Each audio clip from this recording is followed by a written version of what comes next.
ನವೋದಯ ಮೊರಾರ್ಜಿ ಆದರ್ಶ ವಿದ್ಯಾಲಯವು ವಿವಿಧ ವಸತಿ ಶಾಲೆ ಪ್ರವೇಶ ಪರೀಕ್ಷೆಗೆ ಸಂಬಂಧಿಸಿದಂಗ ನಿಮ್ಗೆ ಪರಿಸರ ಅಧ್ಯಯನ ವಿಷಯದ ಮೇಲೂ ಕೆಲವೊಂದಷ್ಟು ಪ್ರಶ್ನೆ ಕೇಳ್ತಾರ.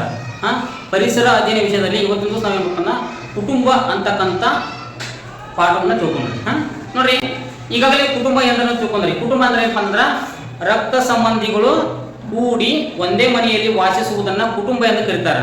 ಎಕ್ಸಾಂಪಲ್ ನಿಮ್ದ ತಗೋರಿ.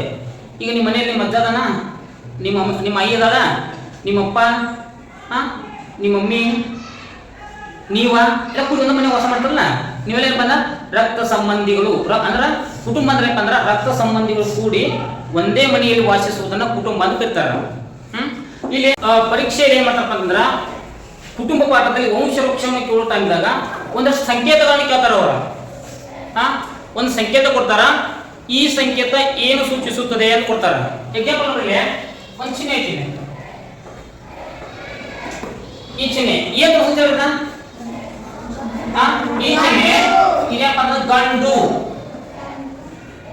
ಈಗ ಈ ಚಿಹ್ನೆ ಬಂದ್ರೆ ಹೆಣ್ಣು.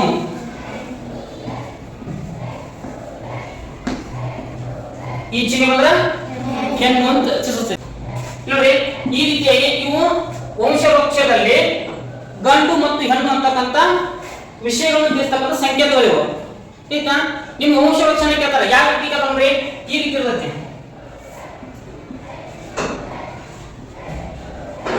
ಈ ರೀತಿ ಇರುತ್ತೆ.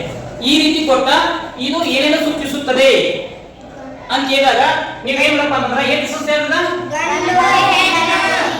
ಗಂಡ ಹೆಂಡತಿ. ನೋಡಿ, ಈ ಟೈಪ್ ಕೊಟ್ಟ ಇದು ಏನೇನು ಸೂಚಿಸುತ್ತದೆ ಅಂತ ಪ್ರಶ್ನೆ ಕೇಳ್ತಾರೆ ನಿಮ್ಗೆ. ಅವಾಗ ಈ ಚಿಹ್ನೆ ಗಂಡು, ಇದು ಹೆಣ್ಣು ಅಂತ ಹೇಳ್ಕೊಂಡ್ರೆ ಗಂಡ ಹೆಂಡತಿ ಅಂತ ಸೂಚಿಸುತ್ತೆ. ಈಗ ನಂತರ ಏನ್ ಮಾಡ್ತಪ್ಪ ಅಂತಂದ್ರ ಹಿಂಗ್ ಕೊಟ್ಟ ಈ ಟೈಪ್ ಕೊಟ್ಟ. ಈ ಟೈಪ್ ಕೊಟ್ಟ ಮಗ ಮಗಳು. ನೋಡ್ರಿ, ಗಂಡ ಹೆಂಡತಿ, ಇವರಿಗೆ ಒಬ್ಬ ಮಗ, ಇದು ಮಗ, ಇದು ಮಗಳು. ಈಗಲ್ಲ ಇವರು ಗಂಡ ಹೆಂಡತಿ, ಇವರು ಮಗ ಮಗಳು. ಏನ ಹಿಂಗ್ ಮಾಡ್ತಾರ. ಹಿಂಗೊಂದು ಚಿಹ್ನೆ ಕೊಟ್ಟ ಇದಕ್ಕೆ ಏನ್ ಮಾಡ್ತಾರ. ನಂತರ ಇದಕ್ಕೊಂದು ಹಿಂಗ್ ಚಿಹ್ನೆ ಕೊಟ್ಟ, ಈ ಟೈಪ್ ಕೊಟ್ಟ, ಇದಕ್ಕೊಂದು ಚಿಹ್ನೆ ಕೊಟ್ಟ. ಏನಾದ್ರು ಇದೇನ್ ಬೇಕಿದ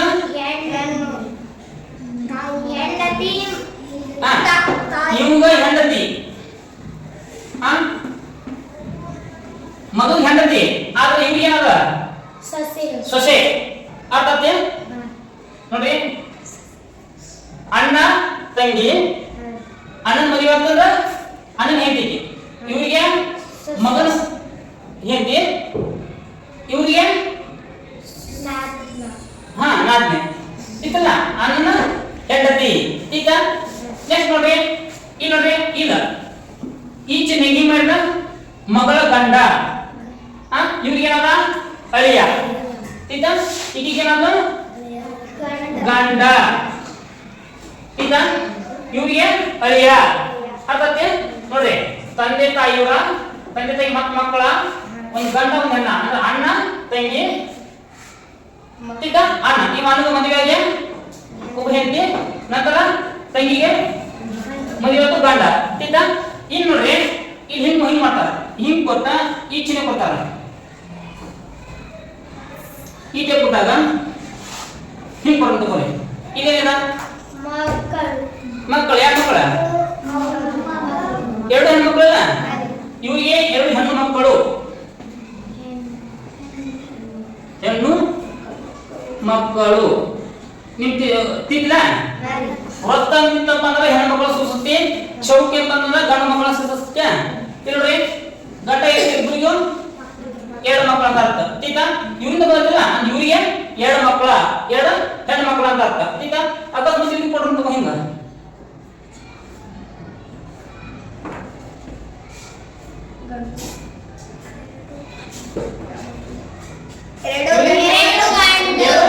ಗಂಡು ಮಕ್ಕಳು.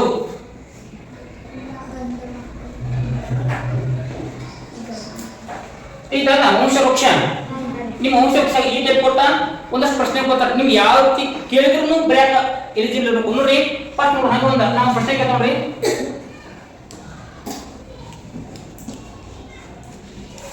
ಇದು ಏನೇನು ಸೂಚಿಸುತ್ತದೆ? ಗಂಡ ಹೆಂಡತಿ. ठीक ಅಲ್ಲಿ ಕೆಳಗೆ ಆಪ್ಷನ್ ಕೊಡ್ತಾರೆ. ಗಂಡ ಹೆಂಡತಿ, ಅಕ್ಕ ತಂಗಿ, ಅಣ್ಣ ತಮ್ಮ. ಸರಿಯಾದ ಉತ್ತರವನ್ನು ಆಯ್ಕೆ ಮಾಡಿದಾಗ ಇದೇನಿದ ಗಂಡ ಹೆಂಡತಿ. ठीक ಇನ್ನ ಈ ಟೈಪ್ ಕೊಡ್ತಾರೆ ನೋಡು. ಹಿಂಗ್ ಕೊಡ್ತಾರೆ.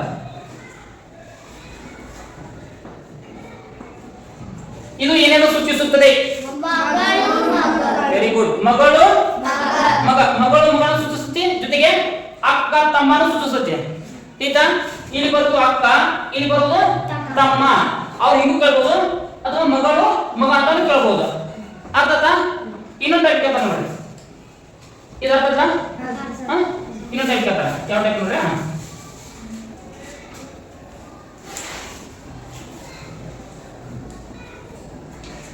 ಇದು ಮಗ ಒಬ್ಬನೇ. ठीक ಇಲ್ಲಿ ಏನ್ ಮಾಡ್ತಪ್ಪ ಅಂದ್ರೆ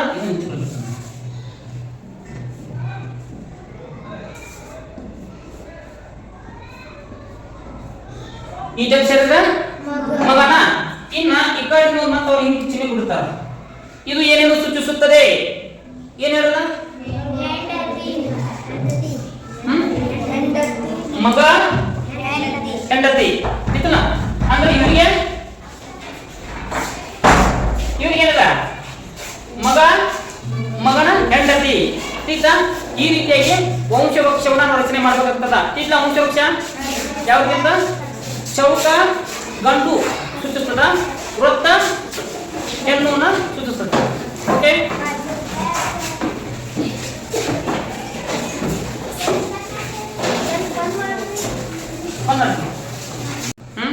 ಇಲ್ಲಿ ನೋಡ್ರಿ ಕುಟುಂಬಗಳಲ್ಲಿ ಪ್ರಮುಖವಾಗಿ ಮಾಡಿರಪ್ಪ ಅಂದ್ರೆ ಎರಡು ಭಾಗ ಮಾಡಿದಾರ.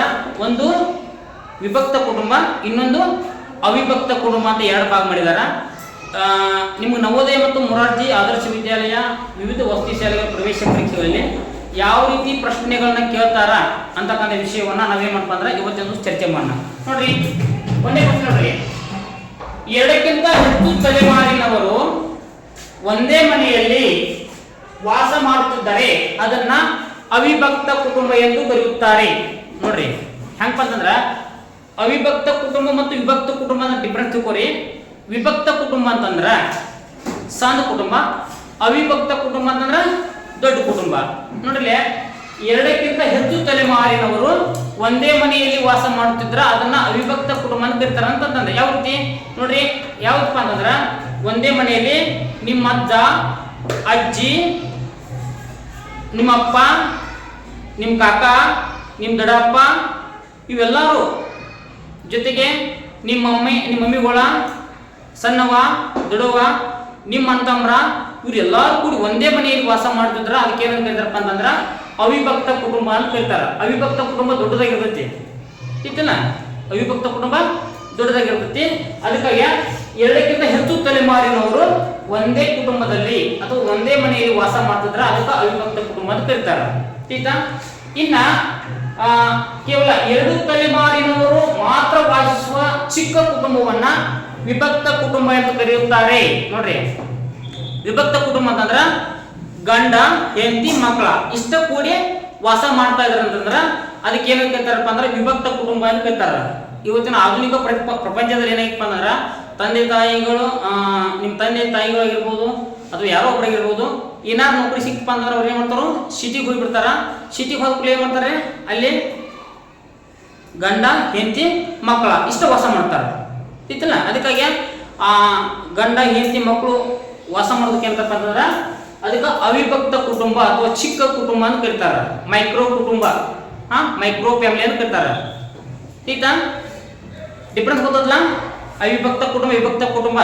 ವಿಭಕ್ತಿ ಕುಟುಂಬ ಅಂದ್ರೆ ದೊಡ್ಡದು, ಅವಿಭಕ್ತ ಕುಟುಂಬ ಅಂದ್ರೆ ಸಣ್ಣ ಕುಟುಂಬ.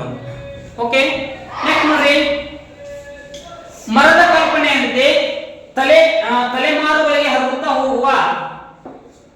ನೋಡ್ರಿ, ಮರದ ಕಲ್ಪನೆಯಂತೆ ತಲೆಮಾರುಗಳಿಗೆ ಹರಡುತ್ತಾ ಹೋಗುವುದು ಎಂಬುದನ್ನ ಸೂಚಿಸುವುದು ಯಾವ್ದು ಅಂದ್ರೆ ವಂಶವೃಕ್ಷ. ಈಗಾಗಲೇ ನೀವು ವಂಶವೃಕ್ಷ ಯಾವ ರೀತಿ ಇರ್ತದೆ ಅಂತ ನೋಡಿರಿ. ಫಸ್ಟ್ ತಂದೆ ತಾಯಿ, ನಂತರ ಅವ್ರು ಹುಟ್ಟಿರ್ತಕ್ಕಂಥ ಮಕ್ಕಳು, ನಂತರ ಅವ್ರ ಮನೆಗೆ ಆಯ್ತು ಅವ್ರ ಮಕ್ಕಳ ಹಿಂಗ್ ವಂಶವೃಕ್ಷ ಬರುತ್ತಲ್ಲ, ಅದಕ್ಕಂದ್ರೆ ಅವರು ಮರದ ಕಲ್ಪನೆಯಂತೆ ತಲೆಮಾರುಗಳಿಗೆ ಹರಡುತ್ತಾ ಹೋಗುವ ಅಥವಾ ಹೋಗುವುದನ್ನ ಏನ್ ಕರಿಪ ಅಂದ್ರೆ ವಂಶವೃಕ್ಷ ಅಂತ ಕರೀತಾರೆ. ಈಗ ನೆಕ್ಸ್ಟ್ ನೋಡ್ರಿ ಇನ್ನೊಂದು, ನಾವು ಕುಟುಂಬದಿಂದ ಕಲಿಯುವ ಒಳ್ಳೆಯ ಗುಣಗಳು. ನೋಡ್ರಿ ನಾವೊಂದು ಕುಟುಂಬದ ವಾಸ ಮಾಡ್ತಪ್ಪ ಅಂದ್ರ ಏನೇನು ಒಳ್ಳೆಯ ಗುಣಗಳನ್ನ ನಮ್ಮಲ್ಲಿ ರೂಢಿಸ್ಕೋತವ ಅಂತಕ್ಕಂಥದ್ದು. ನೋಡ್ರಿ ಪ್ರೀತಿ ಕಲಿತವಲ್ಲ, ಪ್ರೀತಿ, ವಾತ್ಸಲ್ಯ, ಸಹಬಾಳ್ವೆ, ಹೊಂದಾಣಿಕೆ, ರಕ್ಷಣೆ, ಇವೆಲ್ಲ ಏನಪ್ಪ ಅಂದ್ರ ನಮ್ಮ ಕುಟುಂಬಗಳಿಂದ ನಾವು ಕಲಿಯುವಂತ ಒಳ್ಳೆಯ ಗುಣಗಳು. ಪ್ರೀತಿ ಮಾಡ್ತವಲ್ಲ, ನೋಡ್ರಿ ನಮ್ಮ ಅಣ್ಣನ, ನಮ್ಮ ತಮ್ಮನ, ನಮ್ಮ ತಂಗಿ, ನಮ್ಮವ್ವ, ನಮ್ಮಪ್ಪ, ನಮ್ಮ ಅಜ್ಜ, ನಮ್ಮಮ್ಮ, ನಮ್ಮ ದೊಡ್ಡಪ್ಪ, ನಮ್ಮ ಸಣ್ಣಪ್ಪ ಅಂತ ಪ್ರೀತಿ ಮಾಡ್ತವಲ್ಲ ಅವ್ರನ್ನ. ಅವ್ರನ್ನ ಕರ್ಕೊಂಡು ನೋಡ್ರಿ ಈಗ 100 ಮಂದಿ ಇರ್ಲಿ, 100 ಮಂದಿಯಾಗ ನಮ್ಮಪ್ಪ, ನಮ್ಮವ್ವ, ನಮ್ಮ ಚಿಕ್ಕಪ್ಪ ಅಂತ ಯಾರೋ ಇದ್ರು ಅಂತಂದ್ರೆ ಖುಷಿ ಹೋಗಿ ಮಾತಾಡ್ತವಲ್ಲ, ಅದು ಪ್ರೀತಿ. ಈಗ ನೆಕ್ಸ್ಟ್ ನೋಡ್ರಿ ವಾತ್ಸಲ್ಯ. ನೋಡ್ರಿ ಏನೋ ಒಂದು ಆಕ್ಸಿಡೆಂಟ್ ಆದಾಗ ಯಾರೋ ನಮ್ಮ ಮನ್ಯಾಗ ಒಂದು ಸ್ವಲ್ಪ ಸಣ್ಣ ಪೆಟ್ಟಾದ್ರು ಏನಾಕೈತಿ, ನಮಗೂ ಏನಾಕೈತಿ, ಫೀಲಿಂಗ್ ಆಕೈತಿ, ನೋವು ಆಕೈತಿಲ್ಲ, ಆಕೈತಿಲ್ಲ. ಅದು ನೋಡ್ರಿ ಸಹಬಾಳ್ವೆ ಅಂದ್ರೆ ಎಲ್ಲಾರು ಕೂಡ್ಕೊಂಡು ಹೊಂದಾಣಿಕೆ ಮಾಡ್ಕೊಂಡು ಇರ್ತಾರಲ್ಲ. ನಮ್ಮ ತಮ್ಮ ಅವ್ನು ಊಟ ಮಾಡ್ತಾರಲ್ಲ, ಅವ್ನು ಕರ್ಕೊಂಡು ಅಡ್ಡಾಡ್ತಾರೆ ಹೊರದಲ್ಲ. ಇಂಥವೆಲ್ಲ ಏನಪ್ಪ ಅಂದ್ರೆ ನಾವು ಕುಟುಂಬದಿಂದ ಕಲಿಯುವಂತ ಒಳ್ಳೆಯ ಗುಣಗಳು. ಜೊತೆಗೆ ರಕ್ಷಣೆ. ನೋಡ್ರಿ ರಕ್ಷಣೆ, ನಾವು ಕುಟುಂಬದಿಂದ ರಕ್ಷಣೆ ಮಾಡ್ಕೋದಲ್ಲ, ಕುಟುಂಬ ನಮ್ಮನ್ನು ರಕ್ಷಣೆ ಮಾಡ್ತದಲ್ಲ. ನೋಡಿ ನಿಮ್ಗೆ ಯಾರ್ಯಾರು ಆರಾಮಿರಲಿಲ್ಲ ಅಂತಂದ್ರೆ ನಿಮ್ಮ ತಂದೆ ತಾಯಿ ಕರ್ಕೊಂಡು ಹಾಸ್ಪಿಟಲ್ಗೆ ಕರ್ಕೊಂಡು ಹೋಗ್ತಾರಲ್ಲ, ಅದು ನಾವು ಕುಟುಂಬದಿಂದ ಪಡಿತಕ್ಕಂಥ ರಕ್ಷಣೆ. ಇವೆಲ್ಲ ಏನಪ್ಪ ಅಂದ್ರೆ ನಾವು ಕುಟುಂಬದಿಂದ ಪಡೆಯುವಂತ ಒಳ್ಳೆಯ ಗುಣಗಳು. ತಿಳಿತಾ? ನೆಕ್ಸ್ಟ್ ನೋಡ್ರಿ ವಂಶವೃಕ್ಷ ಏನನ್ನ ತಿಳಿಸುತ್ತದೆ ಅಂತ ಕೇಳ್ತಾರ. ನೋಡ್ರಿ ನೀವು ಎಕ್ಸಾಮ್ ಕೇಳ್ತಾರಲ್ಲ, ವಂಶವೃಕ್ಷ ಏನೇನು ತಿಳಿಸುತ್ತದೆ ಅಂತ ಕೊಟ್ಟ ಕೆಳಗೆ 4 ಆಪ್ಷನ್ ಕೊಡ್ತಾರೆ. ಸರಿಯಾದ ಉತ್ತರ ಏನಪ್ಪ ಅಂದ್ರೆ ಮನುಷ್ಯನ ತಲೆಮಾರಿನ, ನೋಡ್ರಿ ಮನುಷ್ಯನ ತಲೆಮಾರಿನ ರಕ್ತ ಸಂಬಂಧವನ್ನು ತಿಳಿಸುತ್ತದೆ. ವಂಶವೃಕ್ಷ ಮನುಷ್ಯನ ತಲೆಮಾರಿನ ರಕ್ತ ಸಂಬಂಧವನ್ನು ತಿಳಿಸುತ್ತದೆ. ಆಯ್ತಾ? ವಂಶವೃಕ್ಷ ನೋಡಿದ್ರೆ ಈಗಾಗಲೇ ನೀವು ಯಾವ ರೀತಿ ಇರ್ತದೆ ಅನ್ನೋದು. ಆಯ್ತಾ? ನಿಮ್ಮ ಕುಟುಂಬಕ್ಕೆ ಸಂಬಂಧಿಸಿದಂಗೆ ಇಷ್ಟ ಪ್ರಶ್ನೆಗಳನ್ನ ಕೇಳ್ಬೋದು, ಎಲ್ಲ ವಿದ್ಯಾರ್ಥಿಗಳು ಸರಿಯಾಗಿ ಉತ್ತರ. ಆಯ್ತಾ?